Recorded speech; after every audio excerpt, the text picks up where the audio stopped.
to the microphone. Please welcome them. Ooh, there's a laser pointer.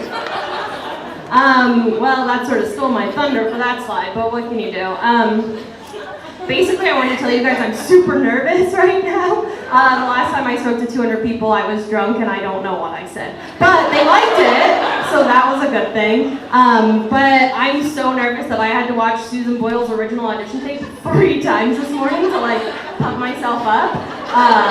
If you take anything away from this talk at all, I hope it's that video is amazing. It'll probably make you cry. You probably won't remember it. You probably saw it at some point. Someone like shared it with you back in the early 2000s.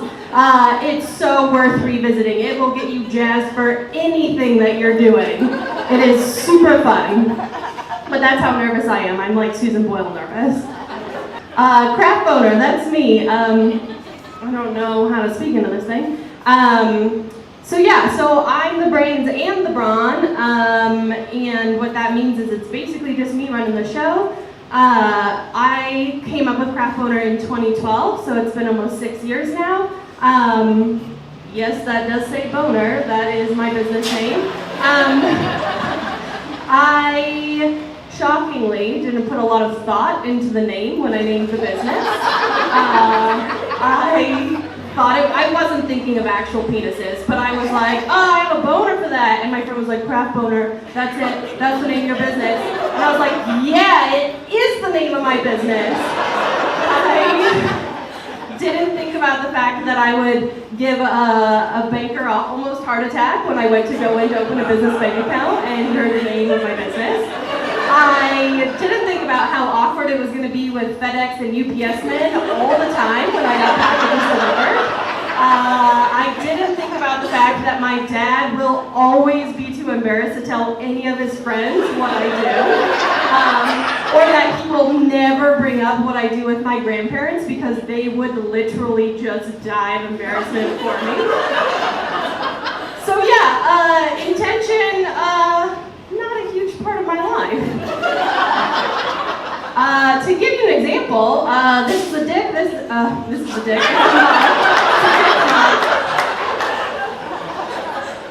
But this is what I do, basically. This is my best-selling product, by the way.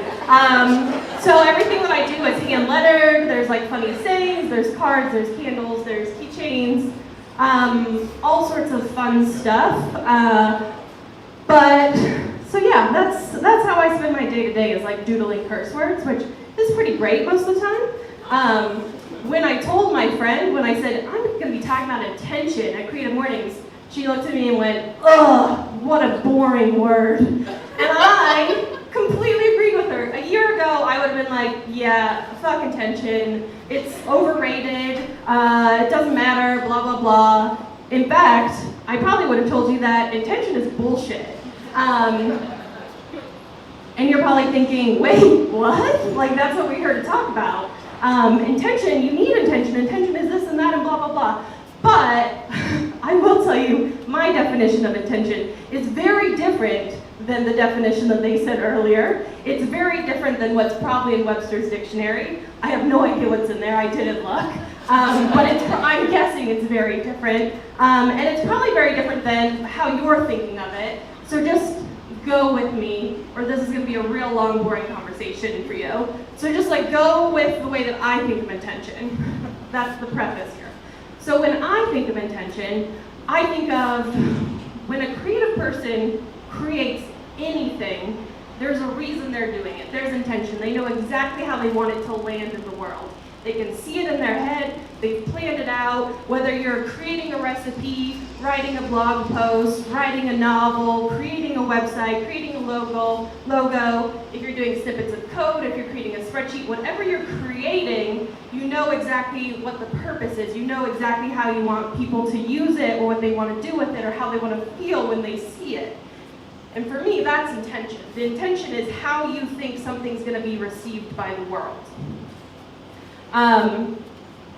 But I also want to say that a lot of the negative self-talk, that's your brain being a fucking asshole. So that's not intention. So I find this especially true with women that I've talked to when they think to themselves, oh my God, nobody's gonna look at this, nobody's gonna see this, I'm a failure, I'm not good enough, I'm a hack, people are so much better than I am. I don't see that as intention. That's just your brain being a dick.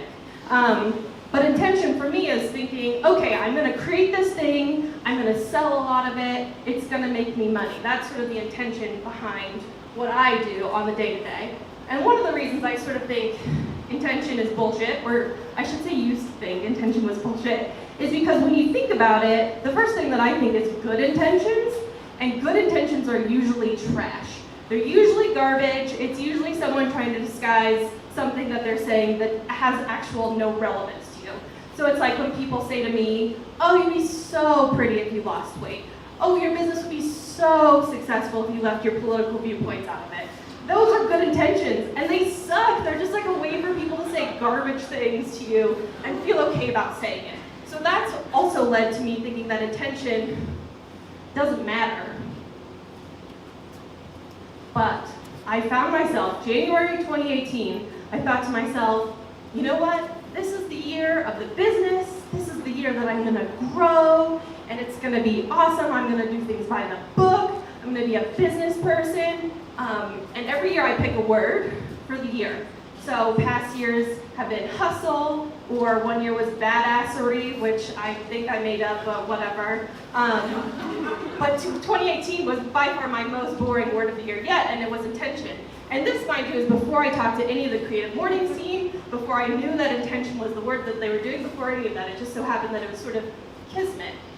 But, so 2018, the year of me being a business person, right? 2018, I'm gonna become a real business owner. I'm gonna know what the hell I'm doing. I'm gonna have like spreadsheets and financials and like all the things. I'm also gonna send out email newsletters regularly because that's what you're supposed to do when you have a business, right? I'm gonna use the word fiscal in casual conversation. Because that's also what you do when you're trying to be a legit business person, right? And I'm gonna learn what the hell SEO means. I don't know what it means. I have no idea. I think it has something to do with Google, but like, who knows really? So I had all of this intention going into 2018, and that was sort of my cornerstone for the whole year. That was how I was gonna plan everything out. That's how I was gonna grow the business. That's how I was gonna reach more people, get more customers, etc., etc., etc. So I planned a big launch. The way that things have ran in the past with Craft Boner is that I'll think of a funny thing, I'll doodle it, I will get it made or make it myself, and then I will post about it on social media, put it on the website. And people will maybe buy it, and they maybe won't, and it is what it is, whatever. And I said to myself, no, that's not how real business people do things. That's not the right way to do things. I'm gonna do things the right way.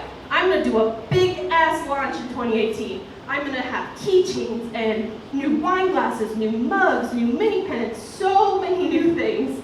And I'm gonna spend time developing these things, and I'm gonna hoard them, and I'm gonna keep them to myself, and I'm not gonna tell anyone about them until they're officially released. Also the way you're supposed to do things. Also something I'm really bad at, because I hate secrets. And to me it feels like a big secret. And so I did everything I was supposed to. I did all the Instagram teasers, I sent out an email newsletter, everything to the T. And it bombed. I sat there the day of the launch just refreshing my email, like hoping for orders to come in, just like sitting there refreshing. And nothing was happening. And people said the like same things like, that must have been so much work. Good job. Congrats. Yay, cool. But it didn't really hit anybody. Nobody wanted to spend money on it. And I feel like we've all seen stuff happen like this, where you see a project, you see something that's created, maybe you've created it, maybe someone else has created it, and it hits every single point that it's supposed to. It is perfect. It has every single thing from start to finish that it's supposed to have, but you look at it and you just think, something's not quite right. I don't know what that something is, but there's something that's missing, and I can't pinpoint exactly what it is. And I think that's when intention sort of goes too far. So, on the flip side of the coin, yes, this is my best-selling card. It's been a fan favorite for a very long time. So on the flip side, a few months before the launch, right around Valentine's Day, I got an order for 3 of these cards from a woman named Erica in Miami. And I thought to myself, Erica is a champion. That is amazing. At no point in my life have I ever been able to purchase 3 of these cards.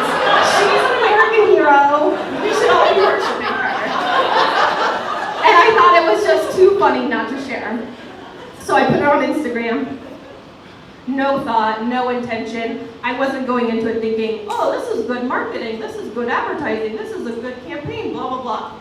None of that crossed my mind. I just thought, this is fucking hysterical. Other people need to know about this. So I put it on Instagram. This post got more than 1,000 likes, more than 100 comments, and I sold 55 of these cards in one day. It was insane. The next day I sold 45 of these cards from this post. People still, to this day, which is months later, come up and talk to me about Erica and how much they love Erica and want to be Erica. So that's the opposite side of the spectrum, where it's something that had no intention really behind it, and it blew up because I didn't know how it was going to land. People might have been like, ooh, Erica. But I just went for it. I just decided, this is funny, let's do it. And so when I was reflecting, because I'm not good at reflecting in the moment, I can only reflect like months and months later and realize how much I fucked up. So when I was reflecting for this whole speech, I was thinking to myself, God damn it, intention kills magic. That's what kills the magic. That's what's missing from all these things that we can't quite pinpoint. It's the magic of spontaneity and all of these other things at play that we don't realize. And then I was thinking about it a little more. It's just too much intention. When we know exactly how we want something to be, it often falls flat. It feels fake. It doesn't resonate with people. And the things that people remember and the things that people talk about are the things that feel real, the things that feel authentic, which I know is a buzzword, but it's true, the things that people really connect with. So obviously, you can't have one or the other, is what I found out. You need to have both. So it's a fine balance of figuring out where can I fit in, the intention, the research, the planning. For me, it's overthinking also goes in this category. But where can I leave room for the spontaneity, the chance, and the magic? Because that's when things really soar. That's when things happen that you would have never expected. But it's you'll never know sort of exactly what requires what at what time. Some projects will rely heavily on one, some projects will rely heavily on the other, and it's hard to say. So for example, I'm working on my wholesale catalog. The purpose of a wholesale catalog for product-based businesses, especially businesses that have a shitload of products like I do now, is to send out to shops across the country so that hopefully they'll want to carry my products and place orders with me so that people all across the country can get their hands on my stuff. And that project is 1,000% intention, research, planning. I spent 4 months on it. I've gotten 3 pages done. I have done so much work for it. It's the heaviest sort of project I've taken on in a long time because I know that it's going to require that because it's something that will live out in the world for a lot of other people to see. And I decided right away that I wanted that to completely be, heavily relying on that side of the scale. On the other hand, a little more than a year ago, my friends from Word Collection sent me an email while I was on vacation, of course, and they were like, hey, we've been pals for a while. Our business is sort of on the same trajectory as yours of growth. Do you want to open a retail shop together? And without even really thinking about it, I responded and said, hell yes, let's do it. And I mean, obviously I ran some numbers. I'm not a complete moron, but there wasn't a lot of intention or any of that going into this decision. It was just something like, shit, I never thought that this could happen. I never thought it would happen this soon. I never thought I'd be able to do it, but now it's coming at me. It's part of that spontaneity, chance, and magic. And I know that if I turn it down, A, I'll probably regret it, and B, who knows when the next opportunity like this will come up. So I just had to grab it and take it and run with it. So that was something that relied heavily on that side of the scale. But again, there's so much that's gray area here that you sort of have to figure out and suss out for yourself. And things will hit you when you least expect it. So back in the day when I was job searching, I wrote my cover letter and my resume, and it was very professional, and I was like, this is going to get me hired. And then I was writing my cover letter, and I was like, skills, like good at dealing with people and stuff, which is kind of a lie, but whatever. And like, you know, as you do on your cover letter resume. Skills, good at multitasking and taking on different situations, blah, blah, blah, blah, blah, all the usual things. And then my third bullet point was, one time I ate a moth on a dare. And I sent out, I was like, this could go really bad, this could go really well, but who knows what will happen. I sent out the resume. Later that day, they contacted me saying, we want to interview you. Because they saw the bit about the moth on the resume, or on the cover letter, and they thought, yes, this is who we want working there. So you sort of have to judge for yourself, like when you can fit in like little snippets of the, I call it magic, you can call it whatever you want. Some people call it the universe, which I know is like a woo-woo like thing that a white girl says, but you want to call it the universe. So basically, what I'm trying to get at is that intention is not bullshit. In fact, when I was thinking about this, I realized that there's actually intention behind every single thing that I do, because when you think about something, even if I say, I want to make someone laugh with this, that's intention. It just depends on how much you put into a certain thing, and if you let intention stifle something, it completely will. It will take any life, any magic, probably ruin any passion you had for the project in the first place. It will take it all out of there really quickly. But that's only if you let it smother everything else. So really, leave room for the unknown. Because it's those little things that come up when you have everything planned out perfectly and things go off the rails, because things will always go off the rails. You can either say, shit, how am I going to do this? And sort of just truck along the way that you'd originally planned, even though it's not exactly the right way, or in your head what feels right. Or you can say, shit, the background didn't work out. Let's use this other background. Oh, this color isn't quite right. Let's use this other color. Oh, this font isn't exactly what I was thinking I wanted it to be. Let's try another font. It's those little changes that I feel often make pieces come alive, no matter what it is. Again, if it's like recipe, code, anything, writing, whatever you're doing, that's what sort of makes it come alive, is those little sort of last minute touches and tweaks. The way that I think of it, and I was trying to come up with a good analogy all week because there's so many abstract terms that I'm trying to talk to and get at. I don't know if it worked, we'll see. But the way that I was thinking about it in the shower this morning was I was thinking about the Great British Baking Show. I don't know if anyone else watches it. Yeah, it's amazing. That's another thing that will probably make you cry. It's so good. And so the way that I was thinking of what I'm trying to get at here is you'll see some bakers and they'll say, yep, I practice this 4 times at home. I know exactly what sort of cake I'm going to do. I know exactly what sort of frosting, blah, blah, blah, blah, blah, blah, blah. And then something happens and they make a mistake, or a mistake is made, or their cake falls flat in the middle, or there's a soggy bottom, or like whatever else happens. And they just truck right along like it didn't happen. They try to hide it, they try to cover it up, they just say, oh, let's just keep going, whatever, we're just gonna pretend that this isn't a thing. And then there's other bake, and so usually what happens with that cake is they get up to the judges, and the judges are like, it's fine, it's a cake. You did a cake, good job, whatever.